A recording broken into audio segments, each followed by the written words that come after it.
Do you remember the feeling of pouring yourself a cup of water or opening a packet of chocolates? What did it feel like? We interact with countless objects every day, but we often only focus on the end result. My thesis explores how sensorial feedback can highlight the gestures we perform on objects, so that users can attain an unexpected level of contentment from using them.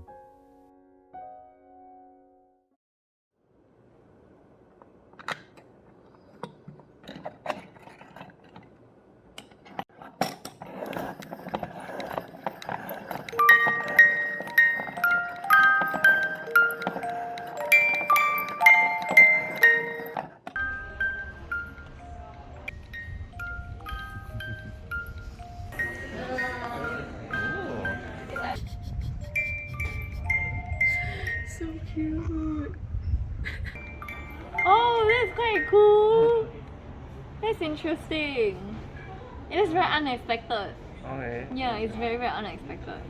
The handle there, which is very, very similar to the handle on our musical box. With this melody, and it makes the whole experience more effortless. Okay.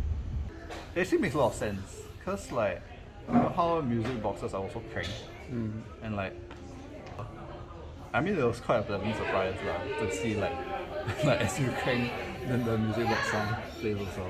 Music box sound could be like a pleasant distraction, like even if it's just a bit temporary of a distraction. I will continue. It makes me want to continue sharpening just to keep on listening to it, and then I'll probably over sharpen the pencil. Yeah, I really find the contrast very interesting. It's So- that I expect it to sound very like the crank, like you said, like the crank and then the thing, but then suddenly like, wow, it's a melody.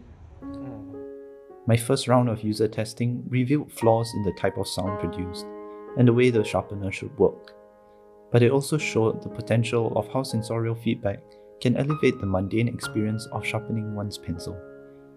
My exploration has led me to break down the aspects of what makes a product unique in the way we interact with it. By observing the feedback received from each of our senses, or how iconic objects around us can trigger nostalgia, memories, and a more visceral response when placed in a different context. But the most promising direction so far seems to be the combining of objects that use similar gestures. But what value is there in adding feedback to everyday objects when there is no desperate need for them? Most of the objects we use perform their function well enough, but the small details that we never expect are what we are pleasantly surprised by. Even something as subtle as the ridges on the F and J keys of a keyboard. The nice-to-haves that give users a feeling of satisfaction, and on an even deeper level, a feeling of understanding the user's latent desires. I hope that my exploration of sensory feedback can create that same desirability of a nice-to-have feature, whilst maintaining the object's feasibility and viability.